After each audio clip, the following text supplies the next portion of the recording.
like all of the big renewable energy projects in Nevada that are on federal land are paying substantial taxes. It's the formula that's used in this state includes a tax assessment.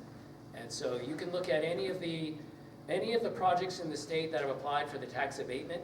A lot of them are on BLM land. Even the Spring Valley wind project, which is on BLM land, pays property tax.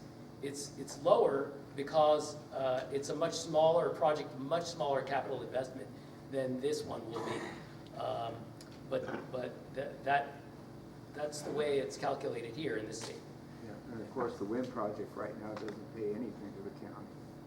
We, and so Zion's Public Finance did the report that we referenced before for the taxable amount. They looked at the fact that it's on BLM private property, or BLM property, and all of the other benefits, you know, with the governor's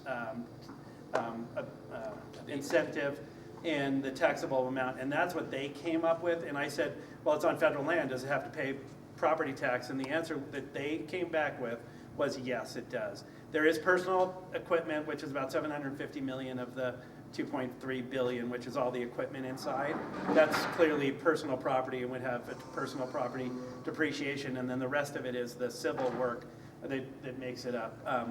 But that's why when we got asked the question, what's the economic benefit of this 6 months ago by one of the commissioners, we didn't have an answer because I didn't know how taxes are treated on BLM property for a project like this. But what they came back with was that the numbers that we presented and that are in the flyer. I'm telling you what I know at this point. There is also, and not to complicate this conversation, but I can, there is an ability for the county to identify this parcel for disposal with BLM. The county has to do it.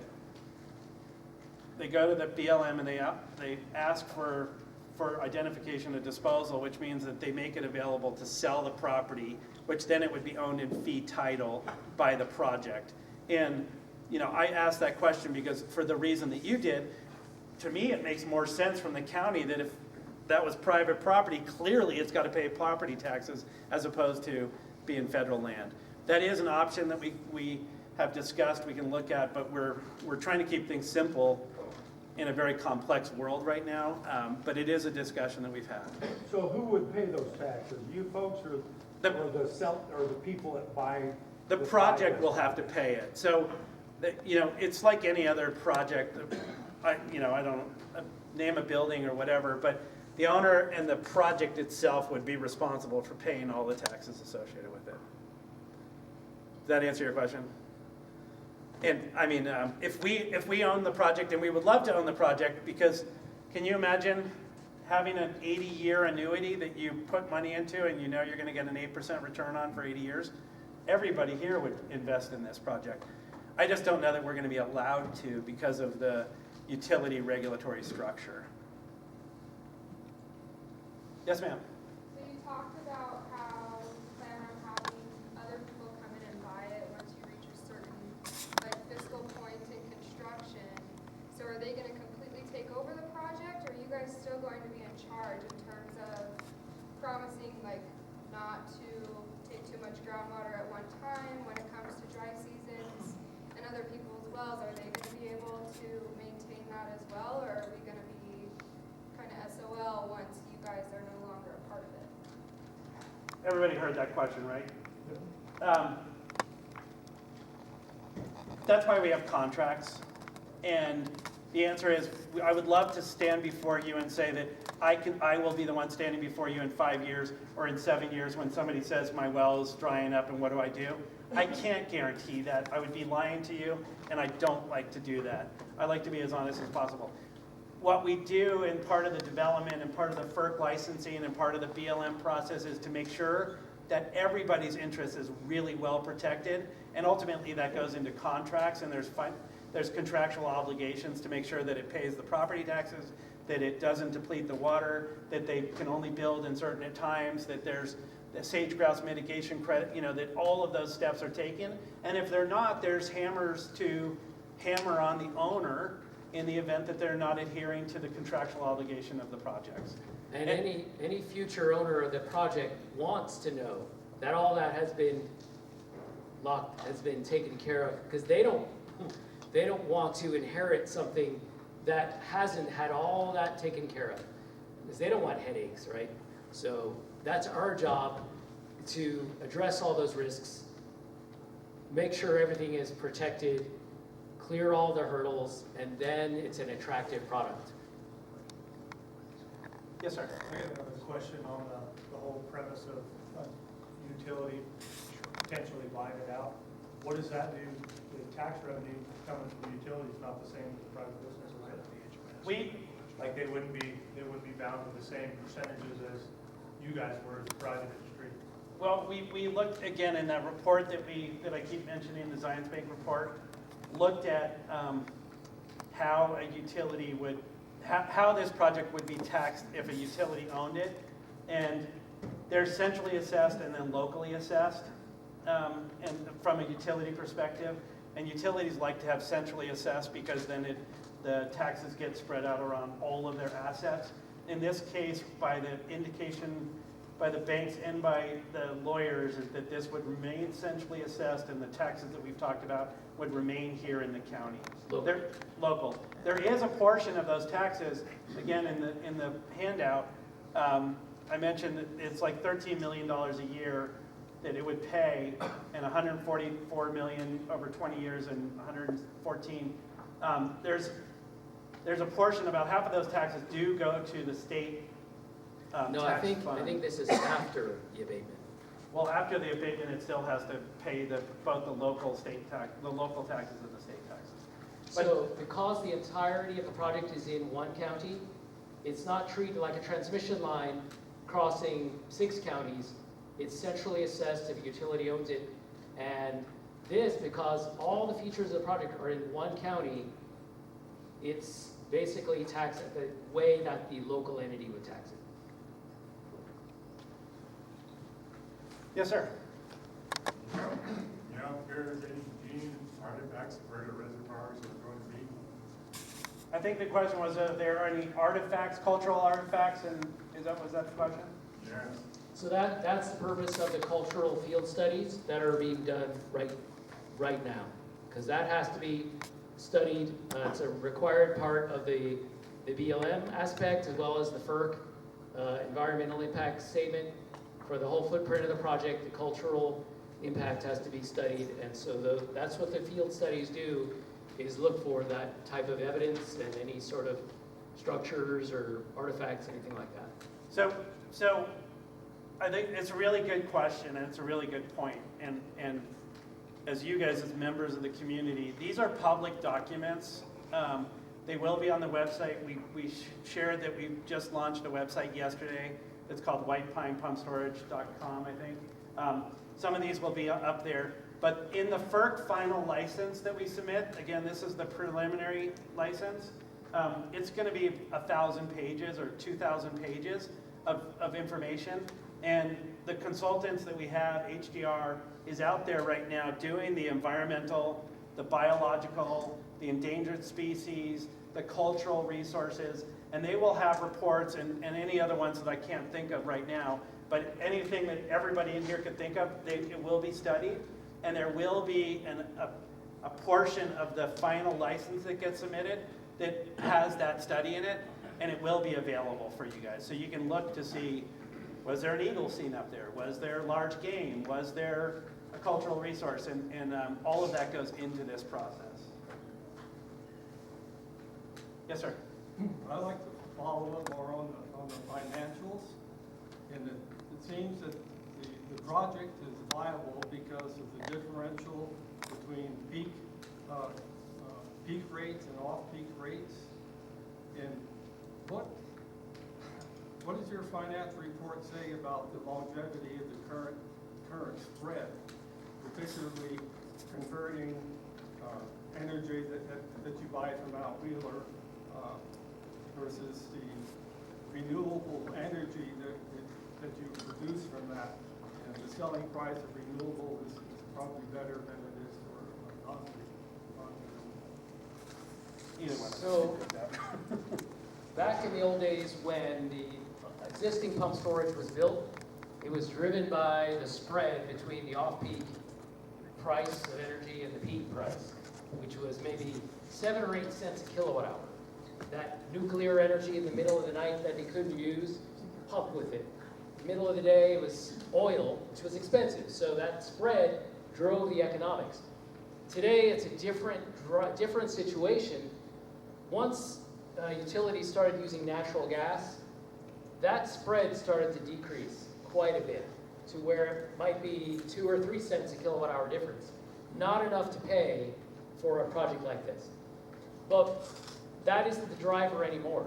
The driver is in the year 2030 and 2040, when they don't have coal anymore operating on the system, and they're not building any new gas-fired generation to keep the lights on, there have to be resources where you can flip a switch and have power on demand, and that is where the main value comes from. The cost of the energy going in and value of it coming out that's not as much of a factor anymore.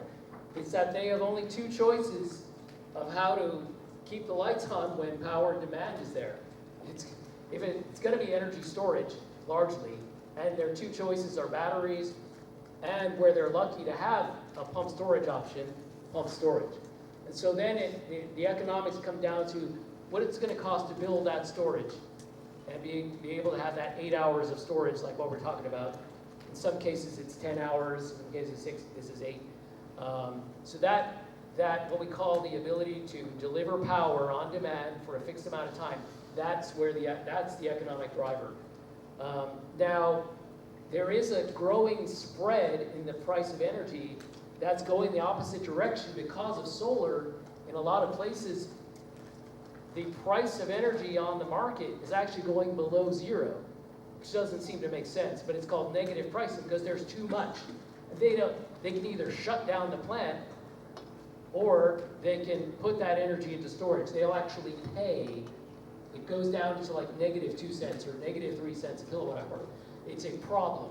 So so you got that difference between negative 2 cents and positive 3 cents or whatever. So there is that. But we don't really look at the spread as the driver in the future energy market.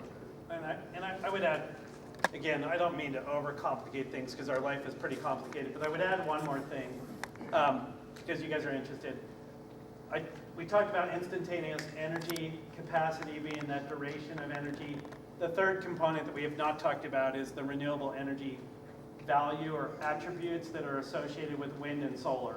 So wind and solar produce renewable or environmental attributes because they're not burning coal or gas, and those attributes are really valuable, and that's how the state will go to 50% renewable or 100% renewable. So you can imagine, again, solar, I'll just use solar, produces power for 6 hours during the day. That's it. Now we want to go to 24 hours a day of power. So what the idea is that you would produce 12 hours of power in a 6-hour period of time with solar, and you would take 6 of those hours and put it into the storage, and you would get the environmental benefits of that. So when you're charging and it gets a little complicated, I understand, but you charge the pump storage with solar, you also get the benefits of those environmental credits that you can then use later on. So now you have a power plant, solar, that's running for 12 hours a day. Does that make sense? My follow-up question also is, when you permit with the federal agency, normally you have to put up a financial security or reclamation bond. Would that happen here, and what would trigger that happening so that the county would not be held for any reclamation if things go south on the economics of the project? Do you want to Yes, so FERC, Federal Energy Regulatory Commission, they issue a 50-year, typically it's a 40 or 50-year license to operate the plant. They don't really care about the economics. They care about, have you done all your studies and everything. The economics is totally up to you guys, whoever is owning the project. Because these projects last so long, there's never been a single one, and they started to be built in the US in the 1930s. There hasn't been one retired yet. They have not dealt with the reclamation of a pump storage project. They've never had to because they last so long. So it's a good question as to how that, I'm sure there is some provision in there, or it may be in the BLM side of it, to address that. It's almost, applies to almost any energy project, right? The reclamation post-operation, whatever the reason is that it has to close. And so, I mean, presumably in this case, you know, that would cover sealing the underground portions and dismantling the upper reservoir. But that's a question I might have to defer to one of our FERC experts in the room on that. And I can actually answer that and add on to what Matthew said, is that none of these projects have been retired in the United States, so reclamation at the end of the life is a little hard to kind of put a number on. But reclamation during construction is a time that the community should be concerned, because what happens if in the middle of construction something, you know, the market falls out and you end up with a, you know, mine in operation? It would be perfectly, and it will, I'm sure there will be reclamation bond obligations for that period of time during construction. There will be reclamation bond obligations that BLM requires. That road up Duck Creek that we talked about, there will be bond obligations from BLM that we, after construction, refurbish that road or bring it back down to a single lane road. Those are obligations, because I've had to do it in the past, that will be in place when the project gets to that stage. So bond obligations will be there for a whole different host of reasons: roads, construction, you know, abandonment, whatever the case may be. Any other questions? Yes, sir. So just to clarify again, the energy created by this on the peak pumping periods, that energy goes to Vegas, Yerington, but not really here. It goes through the Robinson pump station and then out of town. That's correct. So this is a common question, and we're trying to answer it so that it's finding common language, right? So that we all understand. But the pump storage hydro project will be charged with high voltage power coming from solar in southern Utah or wind in Wyoming through those high voltage lines. That's how it's going to be charged. They're going to pump the water uphill. When it's being discharged and it's generating electricity, it's going to go back through those same high voltage power lines and go to wherever the power is needed. Power is kind of like water, that it goes to the easiest place or the lowest level as fast as it can. So once it's all high voltage, and we have no control over that. And just to put it into perspective, a 1,000 megawatt project of this size is equal to about 1/8 of the entire state's power demand on a hot summer day. It's it's a tremendous amount of power. The peak power load of Mount Wheeler, I think, is something around 40 megawatts.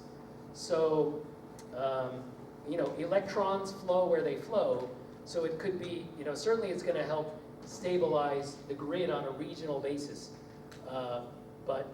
But it's, as Luigi mentioned, you know, if you turn on a 1,000 megawatt generator, it's going to be flowing through that 500 kV system to places that are big load centers in the Nevada system. So it may be Reno, Vegas; those are the biggest load centers. Areas in between, served by NV Energy, it'll flow to those areas. It's just, this is the location where the project is ideal. But you know, there could be several days when it's not generating power. That wouldn't serve this, you know, it would serve no purpose for it's a grid scale battery designed for grid scale power delivery and stability. So that's why it's not a local, it's a locally located project, but not designed for a local service. If it could, we would, but it's too big for that. Sir, you had a question? Are there federal incentives that are going to have a bearing on this? There are no federal incentives in place today for pump storage. There are proposals to create an investment tax credit for energy storage, for standalone, what's called standalone like this That has not passed yet, but there is legislation that's been proposed over the past couple of years. If it does pass, this project would benefit from that because it would lower its effective capital costs to the market, to the consumers, but it's not there yet. Yes, sir. If this power is going to be to the Robinson Hill, and from there, nobody knows where it's going. How do they meter so they know who's going to pay for it? Well, it's really, you know, our target market. To be honest, our target market is the biggest utility in this state of Nevada, right? NV Energy. It may be another potential customer, but if they end up being the target market, then they'd be responsible for figuring out how to, you know, they run the whole grid, right? So they're figuring out when they flip the pumps, when they flip the switch to turn the 1,000 megawatts of pumps on, where that power is coming from, and making sure it can get here. And then they're also, when it's generating, deciding when that's going to be turned on and how to utilize it. You know, it's 5 p.m. on this particular summer day. We need this amount of power. They're sophisticated. They're looking at the whole flow. They can't overload the lines here and there. So they'll run it just like, you know, that's the way an integrated transmission system is run by a grid operator. They look at it. They got 50 different generators mapped out there. They know exactly what's going on, so they don't imbalance the system. And they'll factor in this as a kind of the center of gravity in some ways for that system, and then to make sure they're maximizing, utilizing it to its best capabilities, and so. Yes, sir. Like to use your own information here for a little ammunition. You know, the county currently has 25,000 acre feet. In your document, you said you're only going to use 3% of the rights. Trust me, none of us want the water to leave the county. So it looks to me the state still has the possibility of taking part of that 25,000 acre feet, correct? You know, I mean. We have no control over Okay, that. well, I'm just saying, you know, because it mentioned, you know, the big push was it's going to save all the water in White Pine County, you know, but, okay, that's just one item that needs to be brought up, 3% of the 25,000 acre feet. The second one, I have a question, using your own information. The point of diversion is being moved.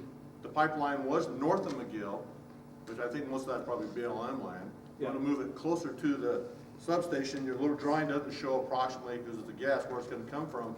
So 12 miles puts it somewhere pretty around the Club 50 area back this way. Is that on private land then, where these wells would have to be drilled? And does the private land impact the water rights from the county? I mean, you're in the farming area right there, close behind the Club 50. Yeah. So the 3% number, all I can think is that that's the continuous fill number. Well, that's over a period of time. And over a period of time. The conversation that I had about keeping the water rights here is that we've committed to paying the $50,000 for legal fees or whatever, and that we have the license so the county can say this project has reserved the rights for this project, and we did it for 10 years. So that just is a reservation that the project could use the water, and it has an obligation to pay a fee to the county on an annual basis. And really the intent of that is that the county can go, when the state engineer says what's happening with those water rights, you can say, well, there's a pump storage hydro project that has reserved those water rights. They're paying a fee, just like Robinson Mine did for all those years. Once the project is built and, you know, it's filled, how the county retains those water rights for industrial in 10 years, we're not taking that responsibility on. And I don't know what the answer is, but, you know, hopefully I'm here in 10 years and we can help figure that out. As far as where the point of diversion is, we don't know, again, because it will be on BLM property, to answer the question. We're not looking at private property for putting those wells on. It will be on BLM property. It will be close to that lower reservoir site, because we don't want to pump the water any further than required, and we want to be able to fill water trucks for dust control and compaction and whatever other uses it might have, and then to fill the plant as well. So it will be in that range by the Gondor substation on BLM property. We have been working with PTOW, as I mentioned, who does all the hydrology for the mine and the valley here to make sure that where we pull from is very sensitive to how it would affect the local wells of the ranchers down below. I mean, that's the best we can do until we drill those test wells. And we can't drill those test wells until we do this initial geotech work that we're trying to get done with BLM right now. So really the project is kind of held because we got to do this test geotech work so we can determine where the next step is. And that's where we are right now. What is the next step we're going to take? Where do they go? Then we put the wells in. Then we can come back whenever those wells are operational in 6 months or whatever to you and say, okay, this is what we're finding. Any other questions? We've had a lot of really good questions. Is there any hard questions that you guys really want to beat up on it? Because, you know, I don't mind softball questions, but I also really would like the hard questions because I would love it if, as a community, people felt good about this project and you felt like you were getting the honest answers and that you could support the project, and that as questions arose or your concerns arose, they were voiced so that we could respond to them and do whatever we need to make sure that the community and the individuals are being heard, and that like moving it off of the railroad, that was a big issue. We recognized it, like, okay, the engineering, so we did everything we could to move it, and so we want this to be a part of the community and part of the project, and so hard questions are good too. I'll give you a hard question. Okay. The biggest hard question I have is, I've been here 48 years. I live here because I love the hunting, the fishing, the mountains. I really feel what you're gonna do in Duck Creek Basin, building that dam up there, the road, your drawing shows one main road going up, there are 2 roads coming off of that. Where that dam is going, I know I've been there, I've hunted sage in there, deer and elk. It's just gonna devastate that. Even if you have to come back and reclaim it, it's 6 years of building this. Animals don't stay around for, hey, well, let's go look at these haul trucks and that. They leave. Give you a prime example. South of town at the elk viewing flat ground, observation area, it was full of elk all the time until they put an observation thing there. They don't hang around. They're gonna leave at a Duck Creek Basin.